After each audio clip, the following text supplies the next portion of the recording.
Juicing the boys with Fabius Bile today.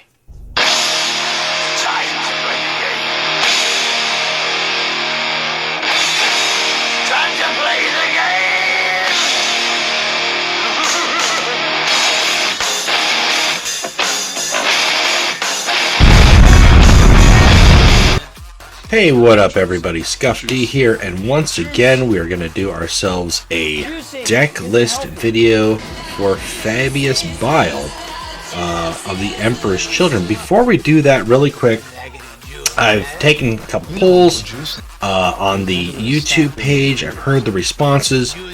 People want to see more deck play videos. That's what I'm doing here today. I'm going to keep doing that. I'd like to do a deck list video for every warlord at some point. There's over 140, so it would be nice to show you guys exactly what my list looked like for many of these warlords.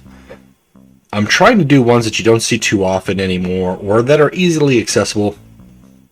I don't like doing legendary warlords, but we are going to get there because there's plenty of good warlords that are accessible, or when they have like a deal in the shop and you want to pick up that warlord. So that's going to be my focus. That's going to be my priority. And if you like that and you like the videos that I've been doing, you like the deck list that I've been doing, please feel free to subscribe to the channel if you haven't already done so. Select notifications, like the videos, spread the word, tell other folks to check things out. If you're looking to wonder about Fabius Bile, that's what you're here for today, so let's get to it. Fabius Bile, Chief Apothecary, has got one of the most unique abilities in the game in the fact that it's not really explained. I played Fabius Bile before we had this warlord stats. He was my second warlord that I had in the game. He took me all the way to Prospero before I got Karn, and then Karn took me to Mars, and Fulgrim took me to Terra, and that was back when there was just 3 warlords for the first 4 factions, so I mean it was a very small pool. But Fabius Bile is a troop support build because his ability completely requires a troop. It enhances a friendly troop. What does that mean? It means randomly you can get anywhere between +1/+1 to +3/+3, as well as get bloodthirst on a troop. Now this has changed. This enhancements has changed. Early, his first edition, there was a chance that you could stun your own troop. You could get him poison. You could get, like the stats were about +1 to +3, give or take, but it was completely random. I think at one point too, there was one where we just give +2/+2, but a chance to stun. And they've scaled it back. But what we have now currently is basically it's a buff. It's always going to be a buff with a chance of it being a very strong buff. So he wants to use troops that can use this ability to their advantage, that are going to survive long enough. The Emperor's Children have got some good troops for that, but there's some very good neutral troops as well that work and play. So let's go ahead and play a game, show a game, and then we will talk about the deck list of it and go from there.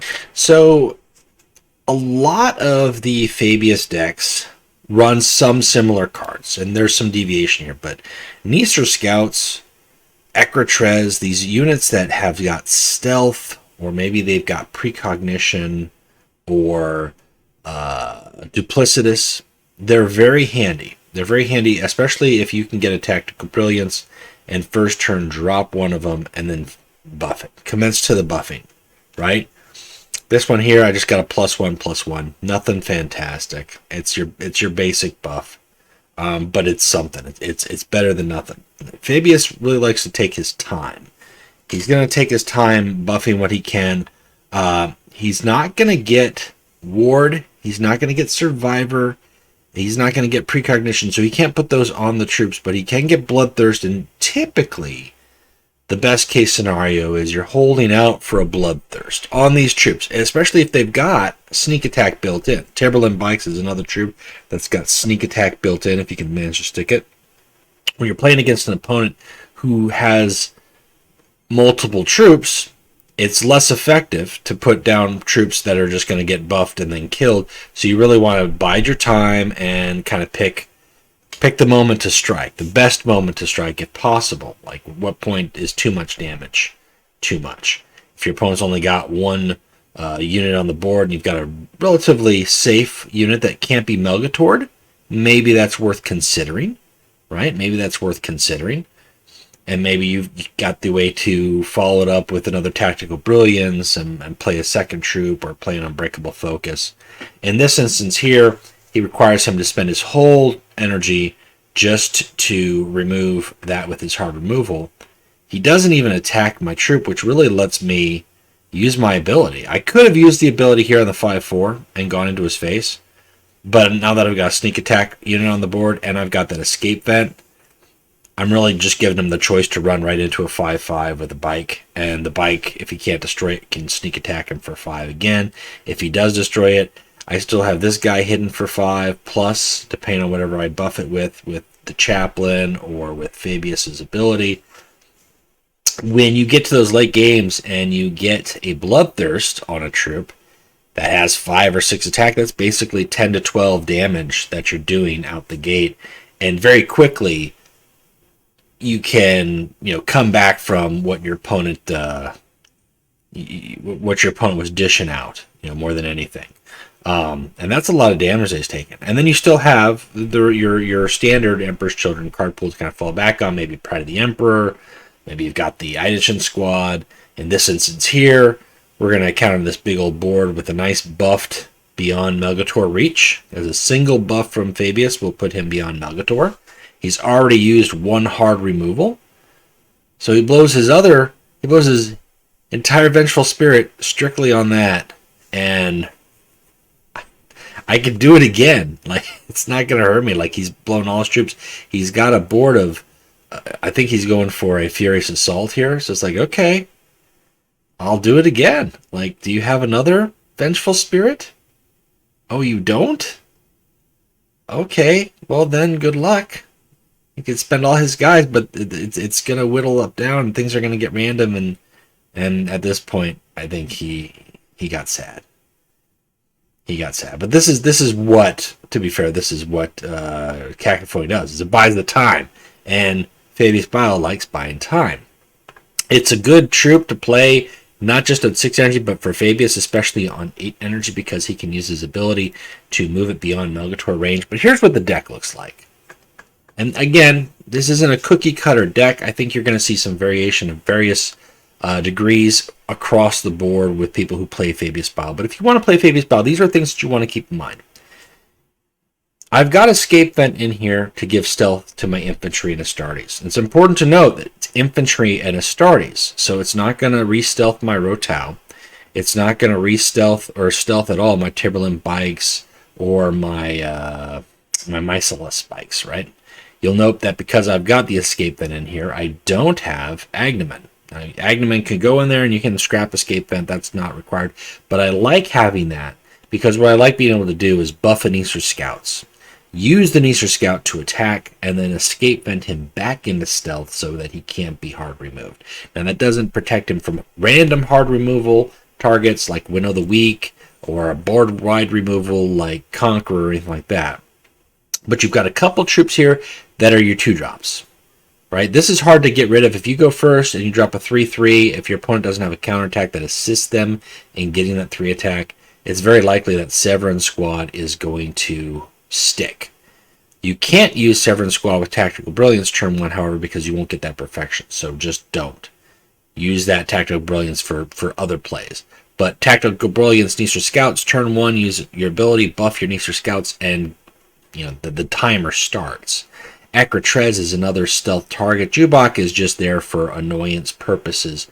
And then Peak Condition is another one of those cards that you could probably put 2 of in a deck if you want. I took 1 out to put in a Fierce Onslaught. This is an epic. This is really handy if you've got troops that have got sneak attack or you've managed to give them terror perhaps with the Chaplain. But if you've got a Timberland Bikes that's a 5/5 and your opponent has got 3 or 4 troops on the board that are all 5 health, your Fierce Onslaught is just going to mow through them all. But the other place, if you don't have Fierce Onslaught, because it's an epic, Peak Condition turns those into your favor too, because your opponent's got 3 or 4 troops. You've got your Stealth Anisr Scout. You use your ability. You buff your Anisr Scout even stronger. You throw down that Peak Condition. Maybe the Anisr Scout has got Bloodthirsty, and they just obliterate your opponent's warlord. That's why it's in there. But again, a 2 of is not a bad idea. Adaptation squad is very handy because you're stunning your enemy, whether it's their warlord or their troop, making it harder for them to respond either to this troop or ideally this troop and a buffed troop that Fabius has buffed on the board. Longinus is just a good damage. I've got one chaplain in here, not just for thematics. I like the thematics because he's corrupting the Emperor's children, but also because of the marks of chaos, which add to the buffs that Fabius is dishing out. Odysseus squad is another target that's got flanking. Very important because I don't want to attack with Fabius. Some decks run 1, but I like to run 2 because it lets me use a flanker to do the attacking, and I don't have to follow up phase strike with Fabius. The more times I'm doing that, the less I'm enhancing my troops, and that's really where you kind of lose sight of the goal. Cacophony, again, I kind of showed you why that's useful in this deck. But if you don't have Cacophony, or you've only got 1, that's fine. There are other cards that you can have. You can definitely run enhanced warrior. Very good replacement. You could get rid of some of the troops here and take another Agnamen, or maybe run an Odovacar. But there's options. This isn't by any means the standard build, but there are some key elements to keep in mind. The stealthing, the tactical brilliance plays so that you can play a card and stealth and enhance at the same time, as well as the sneak attack and making good exchanges where you still have a troop on the board at the end of not just your turn, but probably your opponent's turn too. Let's take a look at a couple more games, and then I will kind of discuss some harder matchups and some card alternatives that you can consider. So, one of the games that can be hard is when your opponent has got a lot of flanking, or they've got a lot of high attack value flanking, because that makes it difficult for you to keep your troops on the board. Even if they're buffed moderately, as a 4/5 or a 5, who knows whatnot. If they're able to flank it, and in this instance with the Night Lords, they've got Terror, reduce its attack, that becomes difficult. That becomes problematic, because then you don't have any way to get your stuff sticking on the board to get value, because then you're constantly late game making your Nisra Scouts a 2/4 is not going to do anything against a 10-drop or an 8-drop card. I started with the Road Towel in this game here just because of the possibility threat of Recon Talon. I wanted to bait him out. I did bait out one of his informant networks. I had a second one follow that up with the Nisra Scout. I'm just going to bide my time on this 4/3, put down another target if I can, draw some cards, buff up my Nisra Scout, and basically give him an alternative. Get rid of Jubak. As long as he's not going into my face, that's fine. And now my Scout is beyond the range of Rule of Fear. I still have Rule of Fear. He's used a second informant network, which means the next Nisra Scout I have is going to be completely safe, as well as anything I play with my escape vents. And just buff him, attack him. His health is going to go. We're going to go ahead and stun his warlord so he doesn't have a response to that. I really was expecting him to go into Jubak, but the fact that he didn't just gives me more value. But he's going board damage. Board damage, some high rolls, some sad high rolls there. Luckily, I've got a troop that sticks. And again, if you got a troop that sticks, make the most of it. Attack with it. And then buff the bike, so the bike can't be just flanked, because he's got a lot of flanking. You got to keep your eye on that. That's what's difficult, because he could drop a 4/3, flank this. He's Rule of Fear my board. He's got a lot of board clear here. And really what you're seeing that it's hard for me to get any sort of footing.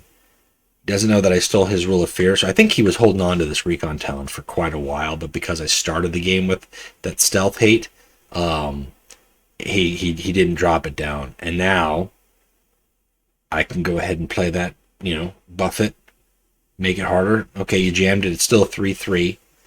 It loses the sneak attack, but I can still, increase its stats beyond that. I've got a 5/4, I've got fast, I've got damage. I still have got stuff in my hand. I just want a strong troop on the board. So when you don't get a strong troop on your board, you really have to rely on the standard Emperor's Children strategies. And that's the best way to go about it. Direct damage, fast damage, strong plays for playing on curve, for being rewarded for playing on curve. I know that he's got 3 cards in his hand. I've got more options. I've also got a couple card draws if I need to fall back on that. So kind of really force him into dealing with what I've got troop-wise. I don't know what these 3 cards are. We'll find out. Find out what one of them is. I think he's playing that just to get a troop on the board, which is totally acceptable. We're going to buff it. Then we're going to kill this thing here. Oh, no, we didn't. What? Oh, that's right. That's right. I thought I saved the Tactical Brilliance for the next turn, but I did not. So we go for the card draw, and then we can follow it up next turn with the Chaplain. That's what happened. That's what happened. Yes. It's all making sense. And even though it's a 3/3, now it's a 0/2 that's not doing anything this turn. If I can keep it alive, it still becomes a threat for the following turn. And I've got an extra body on the board. Now it's got the mark of Slanesh. I was really lucky getting another flanker in hand, but if I didn't, I could have used the Spectre of Judgment and just kind of cleared his board. I like holding on to hard removal if possible.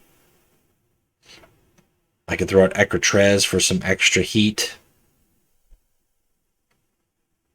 But this is just an example of where your opponent has got answers for what you're trying to put down, and you really have got to get a foothold. You got to spend some time. You got to make smart exchanges. Now I know that I've got him here. I can just hit for 3 plus 2 if I want to go that route. And that's probably what we're going to do. You throw on that Mark of Chaos on Ecratrez. I could buff Ecratrez. It's a little random. Probably wouldn't do that. Instead, we'll just go for the face. And keep being persistent. That's super important.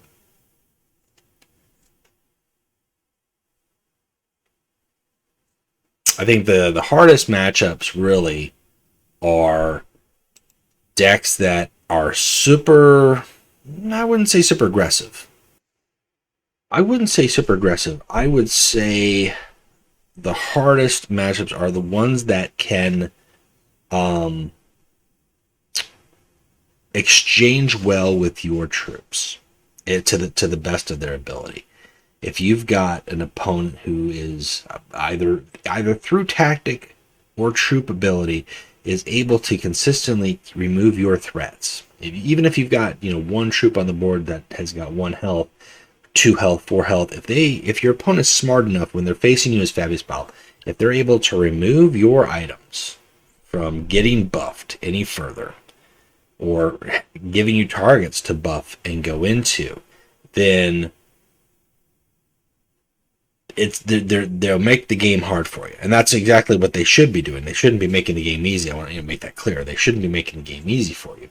But they definitely are your hardest matchups because they're really going to not allow you to dump all your resources into one troop. And that's fine. You really shouldn't. You really want to be careful when I'm playing a Fabius Bile deck and he spends 2 or 3 turns buffing a troop. That gives me 2 or 3 turns to draw a hard removal option, or to draw a sabotage or a jam option. It gives me more time to basically prepare to answer that card. It's a little slower, and there are those times where you can't get to it, and that's why this deck utilizes the stealth. That's why it utilizes going back into stealth, ideally, trying to play ahead of curve as much as possible with lower cost troops that you can buff and get some decent value, and using sneak attack to gain further reach with your troops. But it's really, it has to be that way, because if it's too slow, then you're going to give your opponent too much time to just be ready to handle whatever you're throwing at it. But when you get it going, it's pretty nice. And that's something to keep in mind, I think, for a lot of decks, not just for this deck, but a lot of decks that want to go the long game, the control game, however you want to go about it, right? So I refrained from using the escape vent here because I thought it's late enough in the game. He could very well have the shadow killers. He could have a guerrilla warfare. I want to use this for my cacophony if I need to. And when he's got a bunch of stuff and he's getting ready to go into face, I really want to use it for that. He's got his mission off, which I knew was going to happen when he played it. But I really want to kind of show you that, you know, Mission Raven Guard is strong for sure. It's strong, but it's not the end game. It's not all there is left to it. I'm putting stuff on the board more than anything just to do damage and draw his fire because he's only got 4 cards in hand. I really want to get him to put flanking targets out so I can throw it on a cacophony. I kind of want to use that against him cacophony with a peak conditioning. I know that he has got, you know, the possibility of inescapable cell or something like that to bounce my troop, but really, now we're going. Now we're seeing a couple things. That's what I want to see, and then I can escape vent it, and then really get loaded. Like, does he have a stealth removal?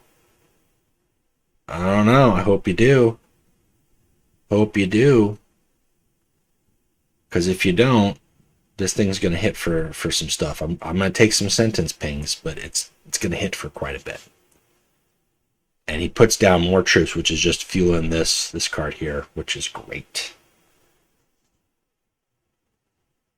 Sadly, that went right on target.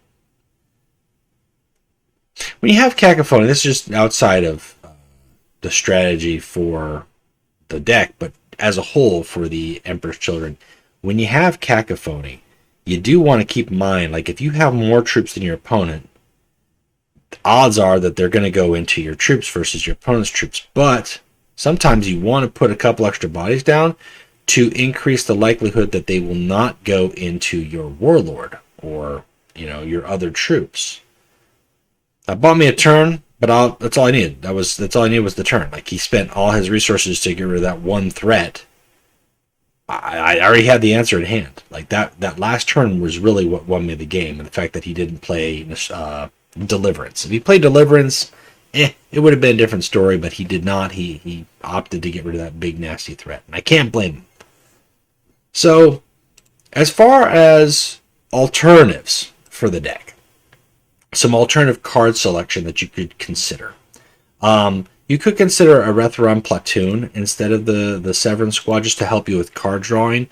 But with it just having a basic 2 cost and 2/2, like late game, it's not great. Early game, it's okay. Really, your best early game plays are the Nisra Scouts or the Rotau, because they're going to be they have a much higher chance of staying alive for you to buff on the following turn and keep buffing, because they don't have to use them right away, right? You don't have to attack with them right away. They have stealth period until they attack. Make them big if you have the time. Hall of Rights is also very good, because Hall of Rights you can enhance, but even if you don't enhance it, it's going to take your opponent's focus away for a turn or two, while you can still play troops and enhance those troops. So that's another good card to consider.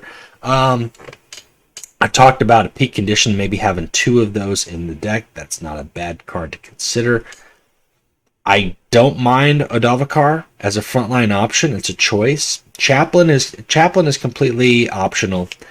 Maybe even a second Odysseus. I know why I have got 2 in my deck, but if you only have to have 1 or want to run 1, that's fine. And if you want to put in the Predator, the Agnamen Predator instead, that's acceptable too.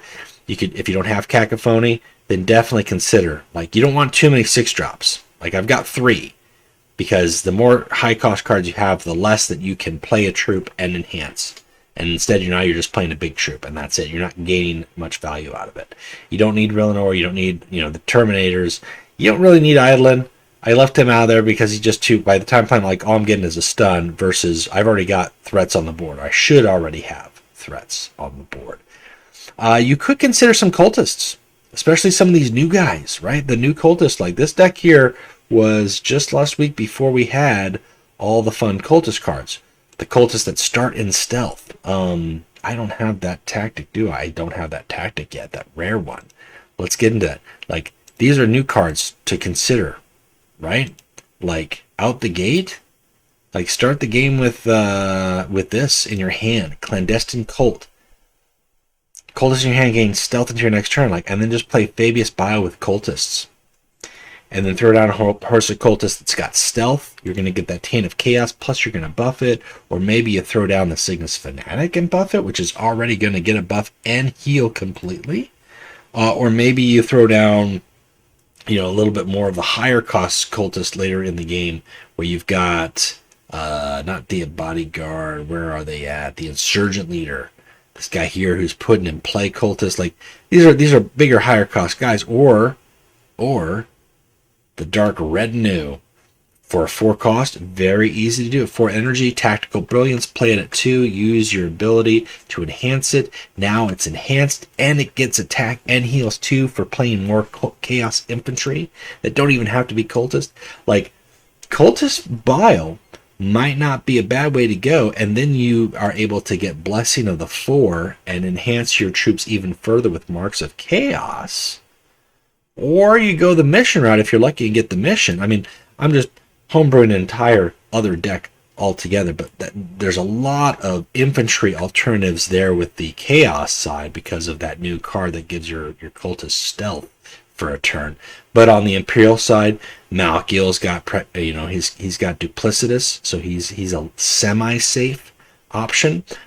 You've got a lot of guys who've got like Survivor, right? Like if you really want to, another good target for the Mechanicum is Secretary Axiarch because they've got Survivor. So turn 1, you could Tactical Brilliance and buff Secretary Axiarch. So not only is his stats larger, but he has that Survivor 1, which means he's going to require 2 follow-ups to get rid of if your opponent can get rid of him on that turn. That's another really good card to consider. So there's a lot, because he's a troop enhancement, like Dark Attack Adept, which is going to create stuff for you to buff, and those Chaos Mechadrites can go on your Astartes. Like, there's a lot of options when you have a troop supporting Warlord. I just went with the Emperor's Children card pool because it's very consistent, but you absolutely could buff a Vorax or Sagittarius Squad, Last Hello, and go Mechanica with it. Maybe you want to buff Remare or Doombringer. Like, there's neutral cards are good in general, but when you've got a Warlord who just straight enhances them, gives them better stats, maybe Bloodthirst even, that is a wide open range of possibilities. And I hope I've inspired you to take a look at it, consider it. What do you run in your Fabius Bile? Let me know if there's cards that I didn't consider or I passed on mentioning that that you like, that you run with Fabius Bile. If you're using Fabius Bile, where are you at? Did you make it to Mars? Did you make it to Terra? Outside of, I'll be honest, like these games here, this is probably in the last like 2 weeks, and outside of that, like I've played him since when I first started playing the game, because he was my second Warlord for quite a long time. I played him for about a month or 2. And maybe 3 before I got Karn. I haven't touched him much, except for tournaments, like some tournament formats, Bar Night Legions, maybe some events where he was an option, but it was kind of nice going back to, this is the deck that worked. Some things have tweaked and changed a little bit, but his ability still works to enhance a troop, and now there's a lot more troop options that can work with him. So keep that in mind. I hope it worked out for you. I hope you have fun playing Bile, because that's really the what it's all about, is having fun. So let me know what you think. Thank you for watching. Until next time, keep playing Legions.